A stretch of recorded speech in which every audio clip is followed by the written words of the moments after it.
So, hi, my name's Rich, and today I want to talk about some of the polls that I've been putting up on the community tab for the channel. Recently, I've been putting up daily polls to gauge your interest and see what you guys actually think about Dungeons and Dragons and some of the minutiae around it.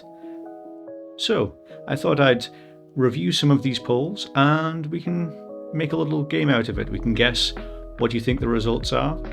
And I wouldn't advise betting any money on it, but still, it's interesting. Let's get started.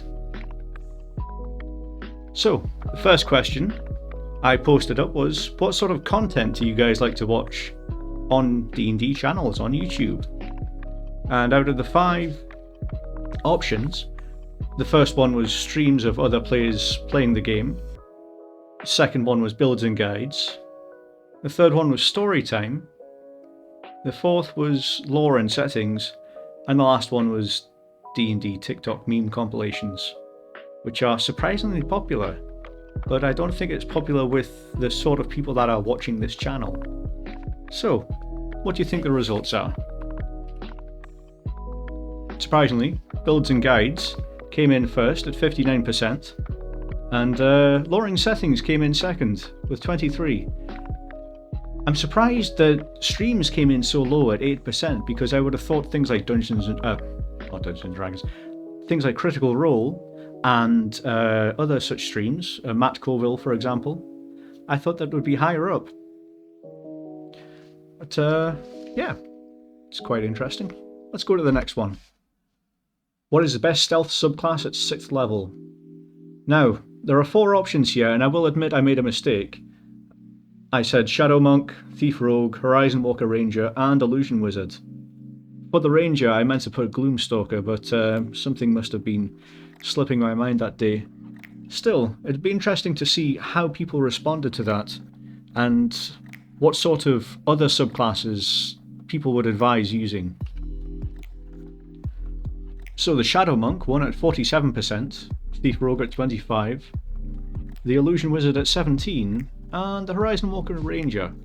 A couple of notable mentions would be the Trickster Cleric. They get past without a trace, and that's quite a useful technique to use, useful spell. And there were at least 3 comments that said the Gloomstalker Ranger is by far the best.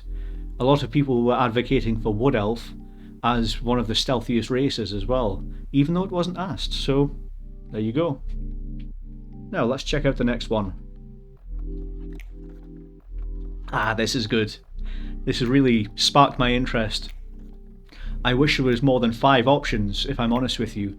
I would have put down every race, maybe not half orc, but we'll see how it goes. So, Player's Handbook, which race is the best caster?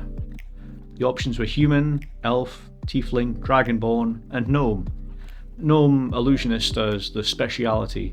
Outside of that, I don't think gnomes are very good at spellcasting. But it's worth noting that the only spellcaster that uses intelligence is the wizard. Artificer is not in the player's handbook, but it does use intelligence as its main stat. There are actually more charisma-based casters in the player's handbook than there are intelligence-based ones. And yes, the elf came out on top, 38%. I think getting that free cantrip is a make or break situation that can really help bolster up your abilities, especially at lower levels. I've even had a high elf rogue that knows Booming Blades, and for the first 3 to 5 levels it's been really nice trying to build up that damage. Tieflings, ever popular. I think that their popularity is not equal to their power as a caster. Critical Role has been a massive influence, and without that I don't think Tieflings would be as popular. But yeah, all credit to Jester.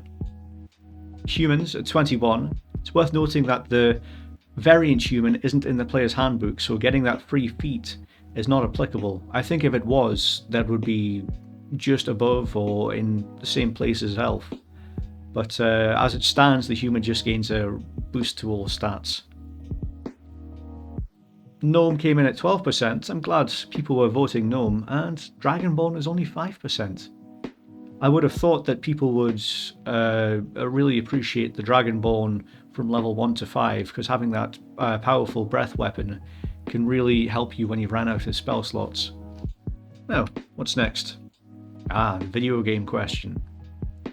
What video game settings would you like to see converted to Dungeons and Dragons?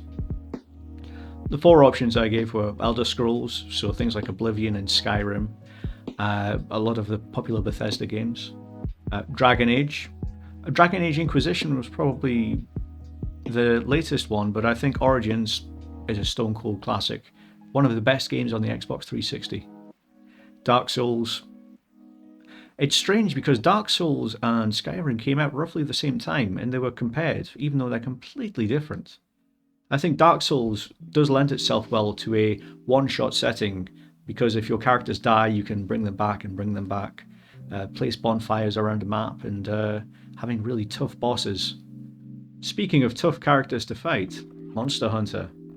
I think that with Monster Hunter, the setting is fantastic. The visuals are superb. The aesthetic is unmatched. But the problem is the gameplay of Monster Hunter outside of hunting the monsters is very fine-tuned for gacha style mechanics, loot drops, that sort of thing, and that doesn't bode well for D&D. The structure of the game is completely different. I think that the DM would have to be very generous with their parts of maybe a roll table, a loot table would help. So let's check out the results. Monster Hunter at 27%, you can see that's the one I chose. Dark Souls at 19%. Dragon Age at 15. I think with the new Dragon Age game that is going to be coming out soon, if it's successful, it would boost the popularity of the franchise. But the problem is BioWare, after Mass Effect Andromeda, I think a lot of the main key players have left, and the new guard is trying to catch up and keep the reputation up. But that's another video for another channel. And finally, Elder Scrolls at 39%. Skyrim's always going to be popular.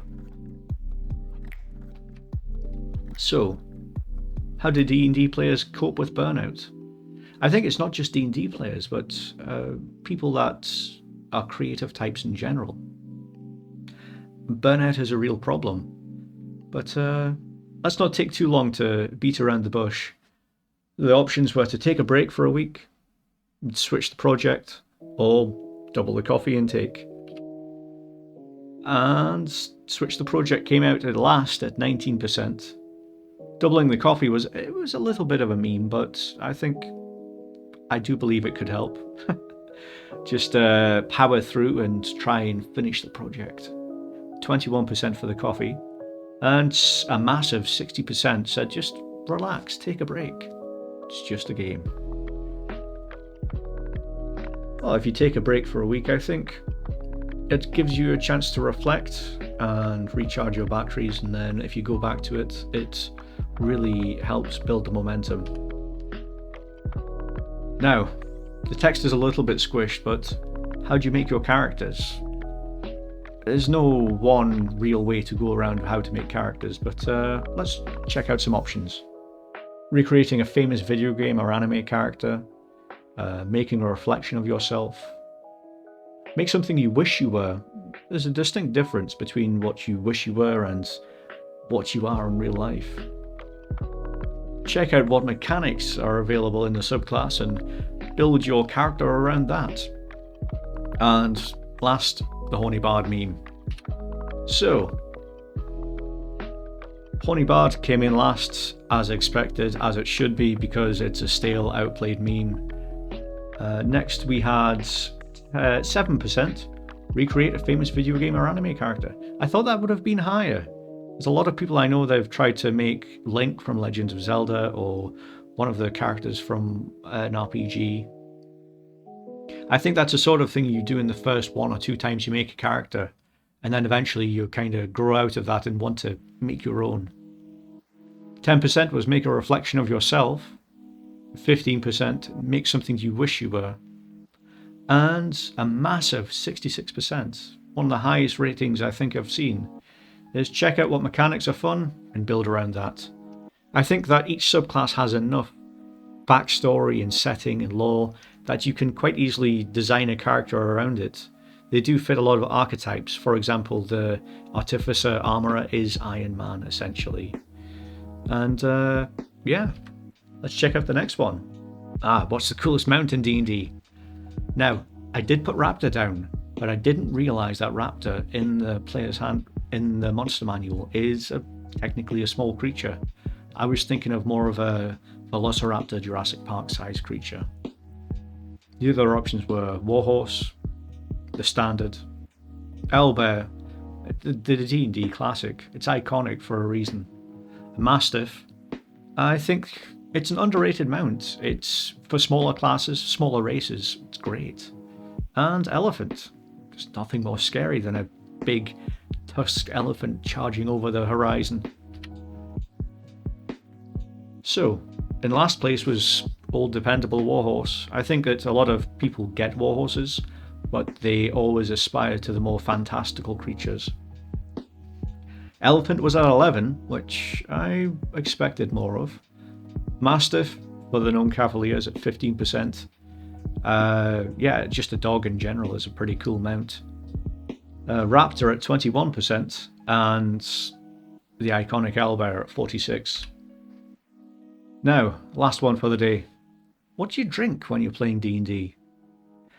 I think it all depends on the mood of your game. If it's online or if it's in person, if it's more of a party or if it's more of a chilled out, relaxed sort of atmosphere. Well, the options were water, coffee, beer, soda, or fizzy drinks, whatever you want to call it. You know what I'm talking about, Coca-Cola. And the tears of your enemies. And I'm not referring to the whiskey, which one of the commenters pointed out to me. There is a whiskey called Tears of Your Enemies. Here we go. Coffee in last place. Come on, guys. Disappointed in you. I think that a little bit of caffeine does help jazz up the party a bit. Beer at... Tears of Your Enemies at 14%. Beer at 17%. I think with beer I meant any alcoholic drink, but drinking beer and drinking whiskey are completely different when it comes to playing the game. And 29% for fizzy drinks. I know someone mentioned Dr. Pepper in the comments, and I didn't realise there was 29 flavours. I thought there was just one type of Dr. Pepper. You Americans are crazy. Anyway, king of the crop, the champion, is water. 33%. So, on that note, thanks for stopping by. Thanks for watching the video. And if you're interested in continuing the conversation, there's a Discord open that you can join. The link should be in the description. If you want to help out the channel, then a like and a subscribe always goes a long way. And if you want to help out monetarily, you can buy me a coffee over on Patreon. And yeah, thanks for watching, and I'll speak to you next time. Bye.